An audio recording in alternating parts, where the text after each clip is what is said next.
아는지만 오늘 그 돌들을 다 치우시길 주님의 이름으로 축원드립니다. 어떤 사람의 돌은 작아서 쉽게 치워지고 어떤 사람의 돌은 오래되고 무거워서 막 딱딱하고 큰 돌들도 있어요. 근데 좌우지간 다 치우시면 오늘 죽은 자가 살아나게 될 것입니다. 오늘 주님께서는 늘 그런 말씀을 하세요. 순종이라는 것이 중요합니다. 보세요. 대단하지 않은 것 같지만 작은 일에 순종하면 큰 기적이 온다는 거예요. 돌 치워놓는 것은 사람을 살리는 것에 비하면 굉장히 간단한 일이에요. 작은 것입니다. 그러나 작은 일에 순종했더니 큰 기적이 옵니다. 요한복음 9장에 가면요, 나면서부터 장림된 한 사람에게 주님이 침을 탁 뱉어서 지는 걸 이겨서 눈에다가 발라주고 실로암 못에 가서 씻으라고 말해요. 실로암 못까지는 오리가 넘어요. 그 오리기를 장님이 눈에다가 잔뜩 진흙 묻히고 걸어가는 사건이 나옵니다. 여러분, 어찌 보면 굉장히 우스운 것 같고 상식에 벗어난 것 같고 말도 안 되는 것 같고 그런 것이지만 그가 순종했더니 하나님이 그의 눈을 뜨게 하셨습니다. 주님이 보고자 하시는 것은 순종입니다.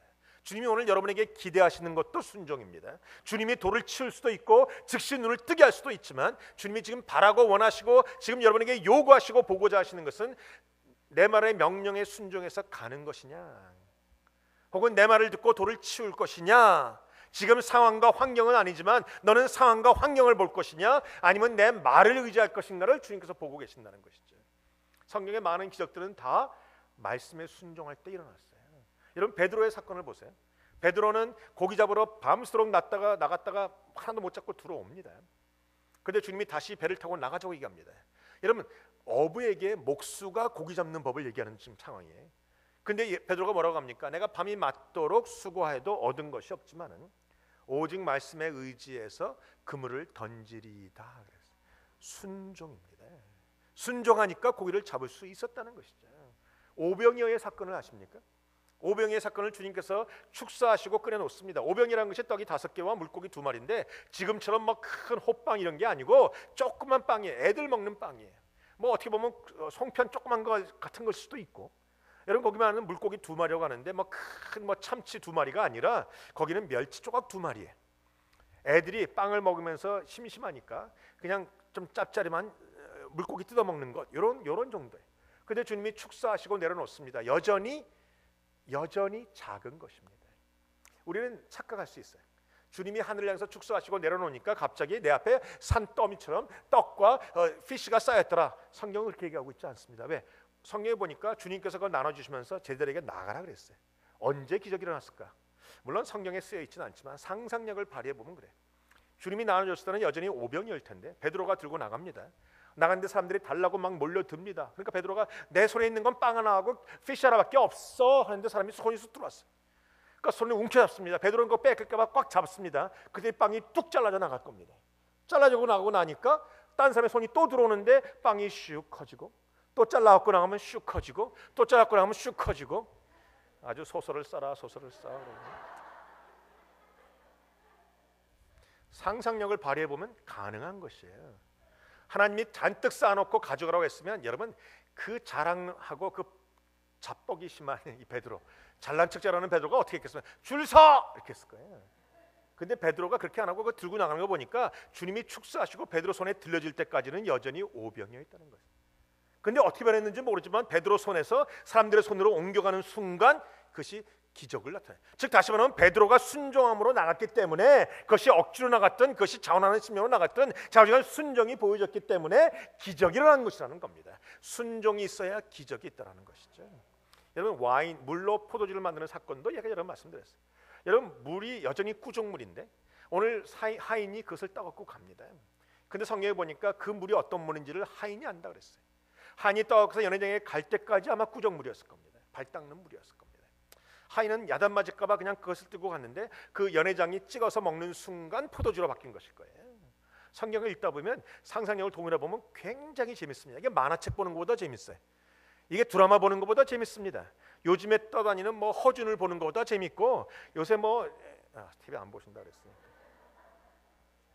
좌우지간 성경의 상상력을 동원해 보면요, 이 상상 속에서 이 말씀이 성령님과 어우러지면 글자화된 이 로고스 말씀이 레마로 변해서 내 삶 속에 막 들어와요.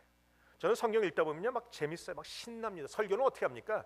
뭐 다른 사람처럼 별로 책도 찾지 않아요. 많은 목사님들이 예화도 찾는데 저는 제 예화는 주로 내 자식 예화지 다른 예화 별로 없어요. 성경을 읽다 보니까 그냥 성경만 얘기해도 할 말이 많고 성경만 전해주면 되는 거예요. 다른 얘기 뭐 여러분 책은 여러분이 알아서 읽으시고 여러분 좀 신문 같은 것도 여러분이 알아서 읽으시면 되는 거고, 저는 그냥 성경에 있는 말씀을 내 관점에서 내가 성령님이 나에게 주신 말씀 그대로만 여러분에게 전하면 된다라는 것이죠. 오늘 그러고 보니까 성경이 막 살아 움직여요.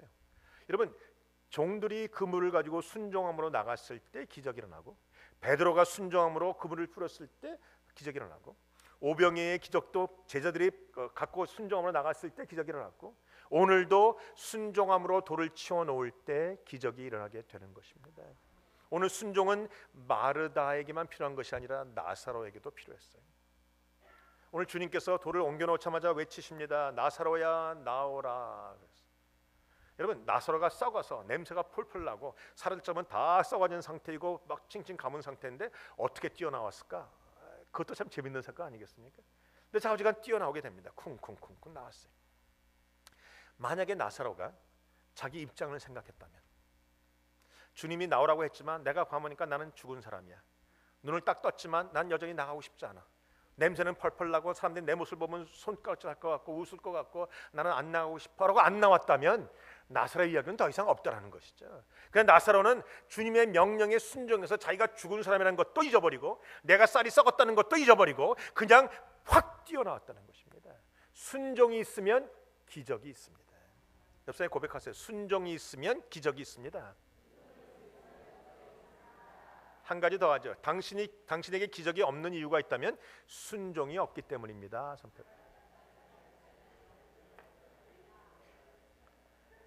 저는 생각해봤어요.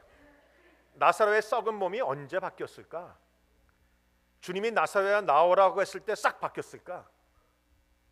뒤에 보면 나사로가 나왔는데 여전히 수건이 감싸 있고 칭칭이 감아져 있어. 아직 사람들은 모르죠. 그리고 썩은 상태에서 오래됐기 때문에 냄새가 몸에 배 있을 거예요. 그렇지 않습니까? 화장실 가서 오래 있으면 냄새 나고, 빵집 가서 고깃집 가서 오래 있으면 냄새 나는 거 똑같은 것이. 그 펄펄 냄새가 나는 사람이 나왔는데 주님이 또 한 가지 말씀하세요. 그를 풀어놓아 다니게 하라. 주님이 그냥 나사로야 나오라고 말씀하시면서 모든 헝겊들아 풀어져라 한마디 하시면 되는데 그렇게 안 하시고 풀어놓는 것도 사람들이 해야 되는 것이죠. 지금 제가 말씀하는 의미를 아시겠죠? 믿음이 필요하고 순종이 필요하다. 믿음과 순종이 함께 가면 기적이 나게 돼 있어요. 오늘 주님은 돌을 옮겨 놓으라 말씀하시고 그 돌을 옮겨 놓은 것도 순종이고, 나오라고 말씀하시고 나온 것도 순종이고, 풀어 놓는 것도 순종입니다. 아마 제가 생각에는 풀어 놓는 헝겊 하나하나 풀 때마다 새살이 삭삭삭삭 움직였을 거예요. 생각해 보면 그래. 막 재밌습니다. 여러분의 삶 속에 지금 썩어져 있는 부분들이 있습니까? 여러분 삶 속에 지금 죽어 있는 부분들이 있어요. 냄새가 펄펄 나는 부분들, 남들에게 감추고 싶은 부분들이 있지 않습니까? 그런 부분들을 주 앞에 순종함으로, 말씀을 의지함으로 하나하나 풀어놓으시면 풀 때마다 새살이 돋고 풀 때마다 생명이 생기고 풀 때마다 온전해지는 그 능력이 임하게 되리라 믿습니다.